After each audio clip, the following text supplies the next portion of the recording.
sur le plateau de la Grande Team. Alors, on a des téléspectateurs qui aiment beaucoup le basket, mais on n'est pas sûr que tout le monde sache ce que c'est que le 3x3. Qu'est-ce que vous pouvez leur dire? Comment est-ce qu'on peut décrire le 3x3? Alors, le basket 3x3, c'est une nouvelle discipline qui sera au JO à Tokyo. C'est un sport qui joue sur demi-terrain. Le 5-5 se joue sur tout terrain. C'est plus court, c'est plus intense, c'est plus libre. On n'est que 4 joueurs. Et c'est surtout, moi, je trouve, beaucoup plus humain parce qu'on n'a pas de coach avec nous.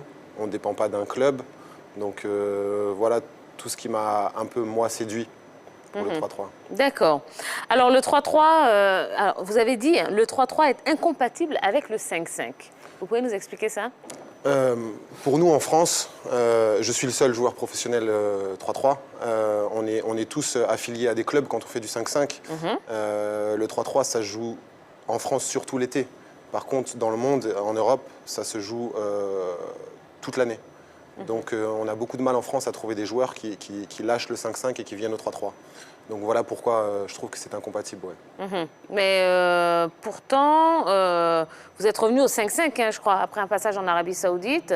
Vous êtes revenu, donc qu'est-ce qui explique un peu ce volte-face, si on peut dire? Alors en fait, avec le 3-3, la saison va se terminer à peu près au début janvier. Donc on a une longue période où on est inactif. Oui. Après, moi j'ai pu commencer à me reconvertir parce que je suis plutôt en fin de carrière. J'ai 36 ans. Et donc j'ai fait un remplacement médical. Voilà, dans ce club-là d'Aix-Maurienne, j'ai fait un remplacement médical pour un joueur qui s'est blessé. Et puis dès que j'ai pu, je suis reparti au 3-3. D'accord. Kevin, dans une interview, vous disiez que le 3-3 offre plus, est une cure de jouvence et de plaisir. Est-ce à dire que le 3-3 offre plus de liberté dans le jeu? Exactement. Pour moi, le 3-3, c'est synonyme de liberté. Parce que quand on est sur le terrain, on est avec nos 3 coéquipiers. Et puis, on se gère entre nous. On parle de tactique entre nous. On laisse la place aux coéquipiers qui va être un petit peu plus sanguin. Je pense surtout à mes coéquipiers qui sont serbes. Et on parle du feu des Balkans. Et il faut vraiment leur laisser la personnalité vivre. Il faut parfois s'écraser, il faut parfois s'imposer. Donc pour moi, c'est cette liberté de vivre avec 3 autres joueurs. Dans mon équipe en Arabie Saoudite, on a 4 nationalités différentes. Donc il faut en même temps accepter l'autre et se faire accepter par les autres. Et c'est pour moi cette liberté que j'aime beaucoup. Ouais. Et puis la liberté, c'est aussi le voyage. Les tournois de 3-3 se font à travers le monde.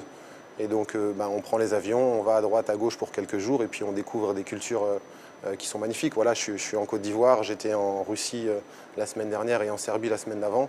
Et ben voilà, c'est pour moi cette liberté de voyager, de voir le monde et de découvrir des gens et des cultures. Ouais. Alors, à la même place, il y avait un organisateur de compétition 3-3 qui disait que le 3-3 prépare plus un athlète pour mieux évoluer au 5-5. Il y a une dimension athlétique, il y a une dimension physique au 3-3 qui est plus importante que le 5-5 parce qu'on est sans cesse sollicité au 3-3 et on est toujours en mouvement. À peine on a shooté, il faut qu'on soit sur la phase défensive. Donc on a besoin d'être prêt physiquement. Quand on retourne vers du 5-5 après une saison 3-3, on est fort, on est prêt. Par contre, ça s'estompe un petit peu pendant la saison. Donc il faudrait pouvoir aller du 5-5 au 3-3 assez régulièrement, mais ce n'est pas possible. Est-ce à dire que le basketball traditionnel ne vous conviendrait plus?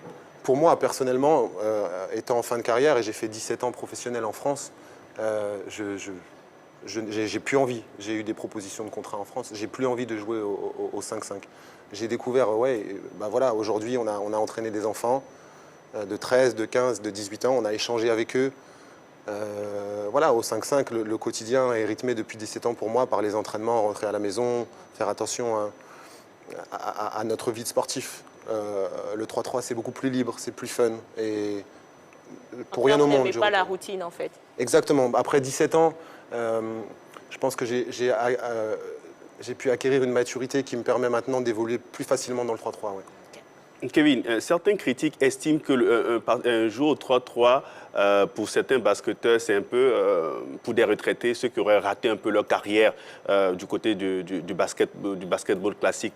Qu'est-ce que vous pouvez répondre à ces critiques-là? Moi, je suis personnellement très fier de ma carrière 5-5 et ces gens-là, je les invite à venir faire un tournoi, je les invite à venir au centre commercial Cosmos ce week-end et on va jouer. Peut-être qu'ils vont gagner, peut-être qu'on va perdre, mais c'est en tout cas une discipline à part entière qui est pas pour les retraités, qui est très exigeante, qui est différente. Et venez jouer contre moi, venez jouer contre mon équipe, gagner un tournoi et après on en reparlera. Est-ce qu'aujourd'hui, on peut prétendre à faire carrière dans le 3-3 ? Pour ce qui est en France, c'est très difficile. Moi, si j'avais pas eu cette opportunité en Arabie Saoudite, je serais toujours comme les autres Français de mon équipe qui sont avec moi, à essayer d'aller de temps en temps jouer sur quelques tournois, d'être invité. En France, c'est pas possible. Après, dans le monde, il y a beaucoup d'équipes maintenant qui évoluent professionnellement, qui s'entraînent tous les jours, qui ont des structures, qui sont payées. Qui gagnent leur vie avec gagnent le leur 3-3. vie, exactement. Ouais. Donc, dans le monde, c'est possible. En France, on est un petit peu en retard. D'accord. Moi, je veux quand même revenir un peu sur votre carrière. Rarement, vous avez fait plus de 2 saisons dans un club. Partout où vous êtes passé, soit c'est 1 saison, 2 saisons, et puis après, vous partez. Qu'est-ce qui explique cette instabilité? En fait, je m'étais fixé chaque année des objectifs, la plupart du temps que j'ai atteints. Et donc, je pouvais prétendre à une place qui était plus importante à chaque fois, avec des salaires plus importants, des endroits plus importants, des clubs qui avaient plus d'ambition. Donc j'ai à chaque fois saisi cette opportunité. Et comme je disais tout à l'heure, la routine, c'est pas quelque chose qui me convient, donc j'ai jamais eu peur de changer. Maintenant, par contre, je cherche plus de stabilité pour ma famille parce que c'est moi qui vis en basket. Et ma famille, mes enfants peuvent rester à l'école, la même école depuis maintenant 3 ans. C'est la première fois que ça leur arrive. Donc maintenant, je cherche un peu plus de stabilité. Ouais. Alors, vous êtes quand même un des pionniers du 3-3 en France. Est-ce qu'on peut imaginer que vous créez une fédération ou une Super League, pourquoi pas, de 3-3 ? J'aimerais beaucoup d'abord que la France puisse s'y mettre par elle-même. Par contre, créer une académie en Arabie Saoudite, maintenant où je travaille, ce serait quelque chose qui m'intéresserait beaucoup. De la même manière que je transmets aux jeunes Ivoiriens qui étaient avec moi tout à l'heure, j'aimerais transmettre et j'aimerais prendre la tête d'une équipe pour pouvoir les guider, pour pouvoir les amener, pour pouvoir leur transmettre les tout petits détails, les petites choses qui font que on va gagner ou on va perdre, qu'on va passer du tel rang à tel rang au niveau mondial. Ouais, c'est quelque chose qui me plairait beaucoup. Oui. Dans vos propos tout à l'heure, vous disiez que la France est un tout petit peu en retard dans le développement du 3-3. Qu'est-ce qui explique ce retard? Je pense que la France, en termes de basket 5-5, ils étaient gâtés. Il y avait de très belles équipes, il y avait de très beaux résultats. Et comme vous avez pu le dire tout à l'heure, beaucoup de joueurs, beaucoup de coachs, je pense aussi, pensent que le 3-3, c'est une discipline pour les retraités, c'est une discipline... Donc on n'a pas pris le train tout simplement, et le train maintenant il est très loin, et puis maintenant qu'il y a les JO, ça commence à intéresser. Mais on a beaucoup de retard, on a vraiment beaucoup de retard en France. Il y a des petites nations comme la Serbie, comme la Slovénie qui ont réussi vraiment à faire des belles choses. Et voilà, j'espère qu'on va essayer de rattraper le retard et qu'on sera au moins bon pour Paris 2024. D'accord. Alors Kevin, votre sœur également, Kelly, pratique le 3-3. C'est quoi? C'est une affaire de famille? C'est vous qui l'avez emmenée dedans? Comment ça s'est passé? Comme elle est plus jeune, c'est vrai qu'on a souvent parlé de basket. On a souvent aussi joué pendant l'été ou pendant les temps off qu'on avait ensemble. Et puis on a eu cette occasion-là qu'elle puisse me rejoindre ici en Arabie Saoudite, en Côte d'Ivoire, pardon. J'aimerais bien qu'elle vienne en Arabie Saoudite d'ailleurs. Mais pour elle, c'est aussi une découverte. Et dans notre famille, on a souvent partagé plein de choses et on s'est souvent intéressés les uns aux autres à ce qu'on pouvait faire. Ouais. Et je suis très heureux de pouvoir passer ce moment-là avec elle. C'est un instant, je pense, qu'on n'aura pas encore dans notre vie, quoi. Donc je vais le saisir à fond. Ouais. D'accord. Alors, vous êtes ici en Côte d'Ivoire pour participer donc à un événement, le Drills Open House. Qu'est-ce qui va se passer concrètement à Yopougon? Alors concrètement, il y a un terrain qui a été installé. On va avoir 2 jours. Ça a commencé hier. On a été à Bassam, dans des écoles où on a déjà dirigé des entraînements. On a un peu parlé aux jeunes. Aujourd'hui, on a entraîné donc des jeunes U13, U15 et U18. Il y a eu aussi une formation pour les arbitres. Il y a eu une formation pour les OTM, donc les officiels de table de marque. Voilà, Drill, c'est une association qui vient dans des pays africains, qui amène tout le savoir-faire de différentes, voilà, les joueurs, les arbitres, les OTM, tout le monde vient, on prend l'avion, on se retrouve ici. C'est une histoire humaine aussi à l'intérieur de Drills.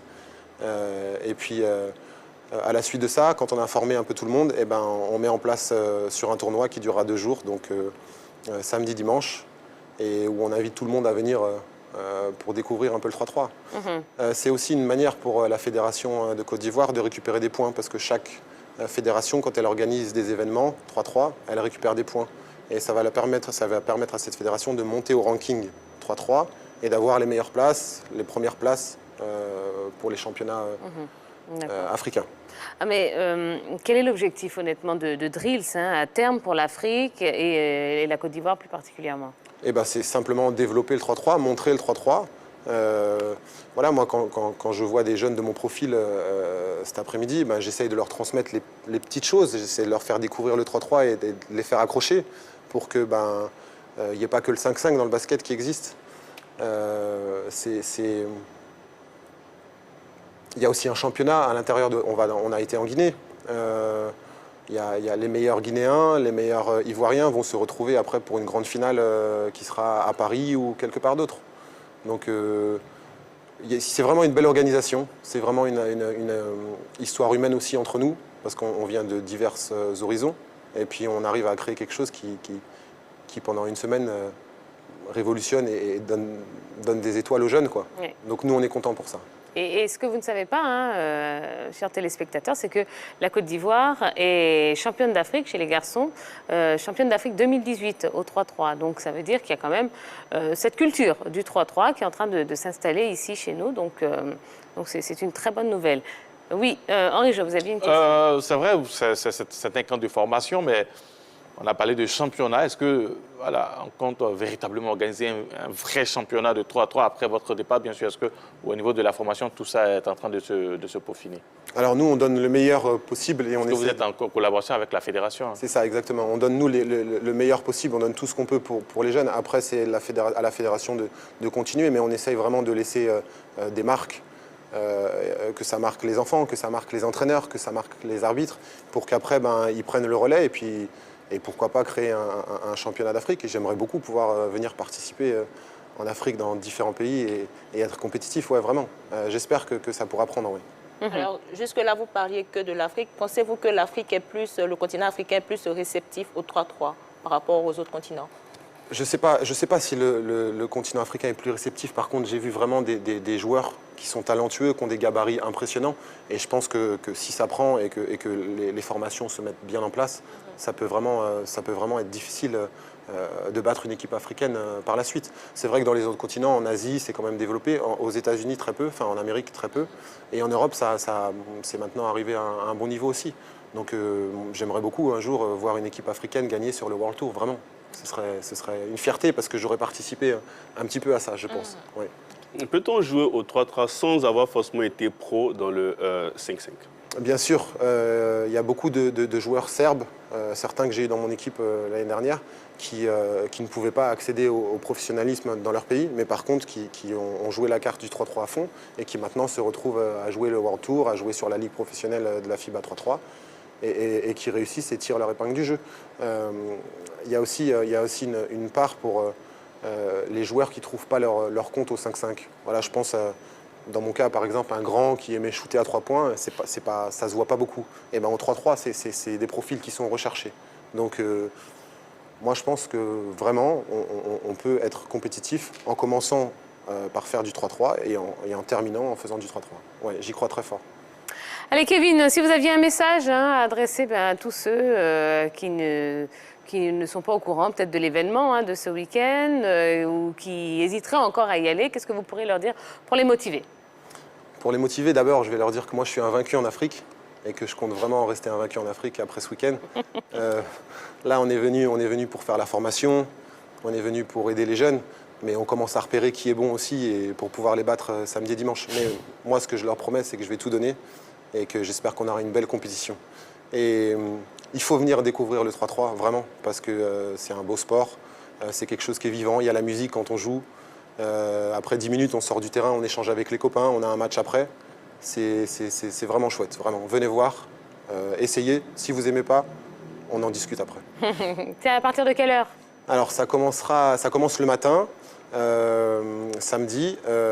Pour les seniors, ce sera en début d'après-midi, je pense. Et dimanche, il y aura la grande finale. Enfin, il y aura les quarts de finale, demi-finale et finale. D'accord. Ouais. Bon, tout ça, ce sera donc sur le parking d'un grand centre commercial, Yopougon, du plus grand